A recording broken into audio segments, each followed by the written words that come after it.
Good morning and welcome to the First Congregational Church in Guilford, where we say, no matter who you are or where you are on life's journey, you are welcome here.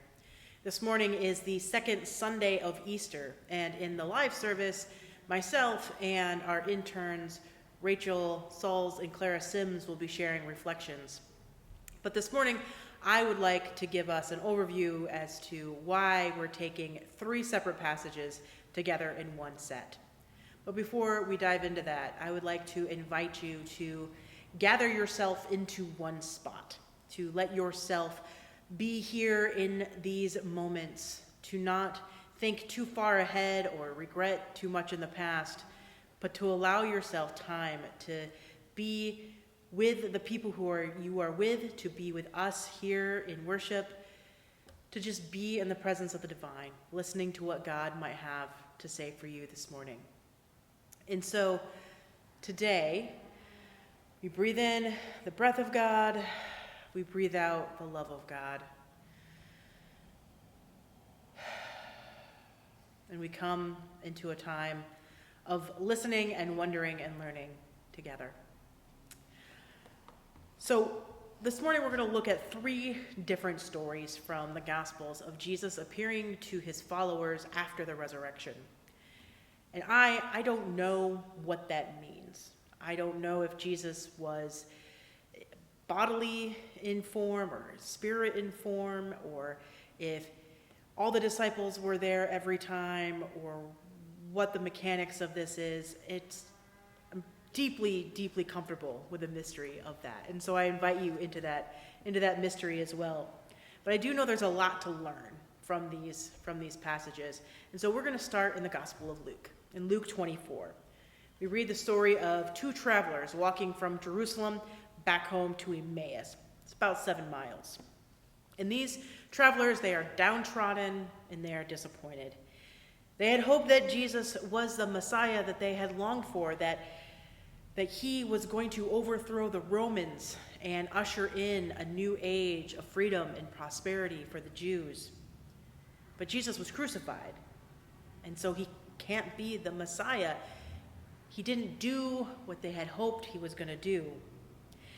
And as they walk along, a stranger approaches them and asks them what they are talking about. And they are shocked. It's like, where have you been? Have you not heard about what has transpired? And then this stranger starts talking to them and opening up the stories of the Old Testament and drawing connections for them and explaining to them why the Messiah had to go through what he went through, and how the Messiah is not some political figure, but a teacher who has come to show new ways to be in community, new ways of experiencing and sharing God's love. And these two travelers are in awe at the expert of this teaching. And as the day draws to a close and it's time for dinner, the travelers say to the stranger, "Come and eat with us." And they have to twist his arm a little bit, but he consents, and the stranger sits down with them and takes the liberty of blessing the meal, and he takes the bread and he blesses it and he breaks it. And in that moment of blessing and breaking of the bread, the travelers see that this stranger is none other than Christ himself. And Jesus disappears from amongst them, and they run the 7 miles back to Jerusalem to tell the disciples what has just happened. In this story, we read about how Jesus tends to the needs of his followers in the aftermath of something truly terrible. His execution was both heartbreaking to those who loved him, but also devastating to the Jewish people who longed to be free from underneath occupation. Jesus was supposed to overthrow the Romans and bring new peace and prosperity, this golden age of returning to Israel, like at the time of David. In this encounter with the travelers, Jesus takes the time to process these traumatic events, to explain to these followers of what the Messiah actually is. He gives context to them, taking time during their long walk to break this down and to teach them. The Messiah is love incarnate, the one who ushers in new community, one who has invited personal relationship with God. Jesus is with these two travelers in their grief, giving them his presence and his love as they learn how to live in a post-resurrection world. Our second story this morning is found in John chapter 20. The disciples are all in one place. They're behind locked doors. This is likely the room where they had celebrated the final Passover, the Last Supper with Jesus. They are afraid. They are afraid that the same forces that put Jesus on a cross is now going to come and get them for being his followers. They likely just don't know what to do with themselves, so they're staying together. Jesus appears to them in this locked room. He shows up. He speaks to them. But not all of them were there. Thomas, for some reason, wasn't with them in that moment when Jesus appeared. I like to think it was Thomas's turn to go get groceries for them during the lockdown. But when Thomas returns, all the disciples say to him, "Thomas, we have seen the Lord." And Thomas says to them, "Unless I put my finger in the holes where they nailed him, or my hand in the side where they pierced him, I will not believe." Poor Thomas. A few days later, Jesus appears to them again, and this time Thomas is there. And Jesus graciously invites Thomas to touch him, to put his hand in the nails, holes, and his hand in his side, to be confident in the truth of the resurrection. In this story, we read about how Jesus tends to the needs of his followers after something truly terrible has happened. Thomas was not at the crucifixion. He may not have even gone to see the empty tomb. The death and resurrection of Jesus are abstract concepts to Thomas. He is grieving by proxy because he has no firsthand experience. I think of Thomas like a child experiencing their first major loss. Children need to see the body. They need concrete language instead of euphemisms. Thomas has experienced this awful week. He and his friends are afraid, and yet he can't quite wrap his head around the whole of this grief and the profundity of the resurrection. Jesus takes time to be with Thomas, to let Thomas see and touch and hear him, the marks on his body, the proof of his death. His appearance and his voice, the proof of his life. Jesus is with Thomas in his grief, giving him his presence and love as Thomas learns how to live in this post-resurrection world. And finally, from John 21, our third story for this morning, Jesus encounters the disciples on the beach. A little while after Jesus appears to them in this locked room, Peter decides to go fishing.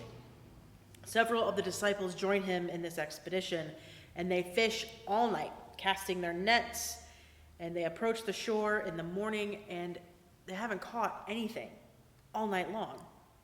And a man from the shore shouts to them, "Throw your nets on the other side of the boat." Following his advice, the disciples pull in a catch of 153 fish. Scholars don't know the significance of this number, but I'm pretty sure that all fishing stories must include a brag about the catch, right? But of course, the man on the shore who gave them this advice is Jesus. And the disciples come in to have breakfast with him, to add some of their catch to the fish and the bread he already has cooking on the fire. During this meal, or maybe a little bit after, Peter and Jesus get to have this one-on-one conversation. And Jesus asks, "Peter, do you love me?" Jesus asks Peter this 3 times. And Peter, with increasing irritation, says, "Lord, you know I love you. Lord, of course I love you. Lord, I love you."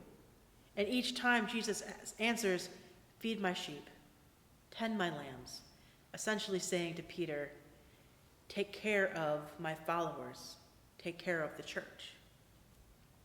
In this story, we read about how Jesus tends to the needs of his followers in the wake of something truly terrible. Peter sets out to go fishing because he needs the comfort of doing something familiar, something he knows how to do.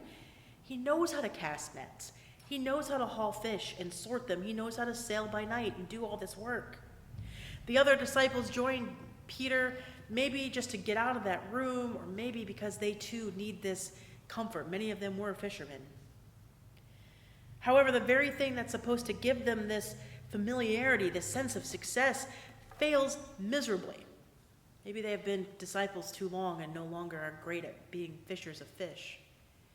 But regardless, they have this terrible night of fishing until they come into to the shore and encounter Jesus, who gives them this net full of fish, who invites them in to share a meal with him. And what is more familiar than having breakfast after a long night of work? This is deeply comforting to the disciples. But Peter, though, he gets this extra opportunity. He gets the thing that many of us want after someone has gone away.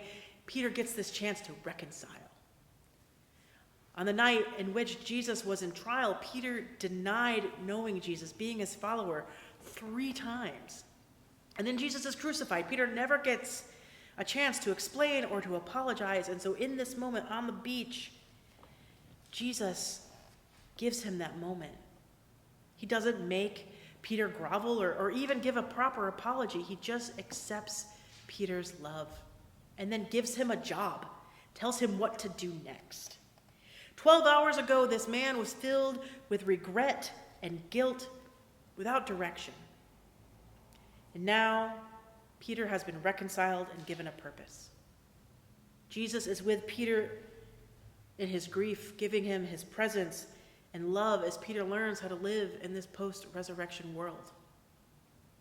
The glory of Easter doesn't erase for us what led up to and the crucifixion.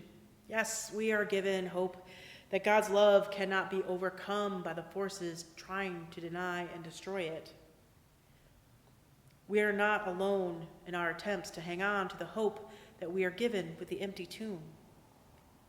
That hope is messy. It exists alongside our grief and the troubles of this world.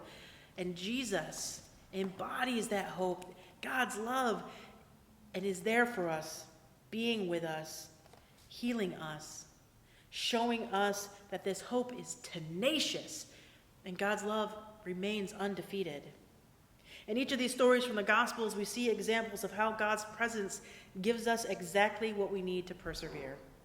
Did you notice in those stories that the disciples are never alone? They found comfort and support in community. As it was for these first followers, so it is for us now. It is good for us to be together.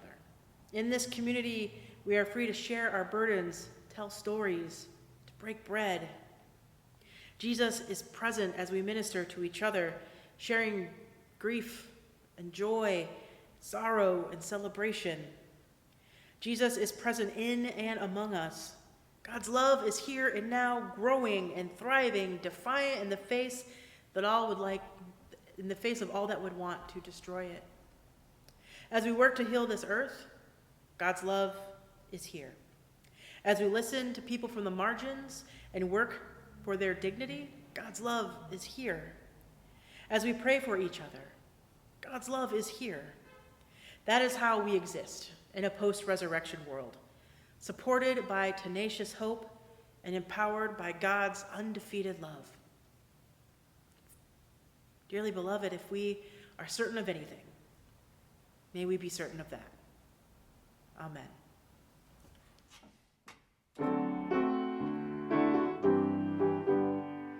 Dios de la esperanza, danos gozo y paz, amando en crisis ama tu verdad. Dios de la justicia, mándanos tu luz y esperanza en la oscuridad.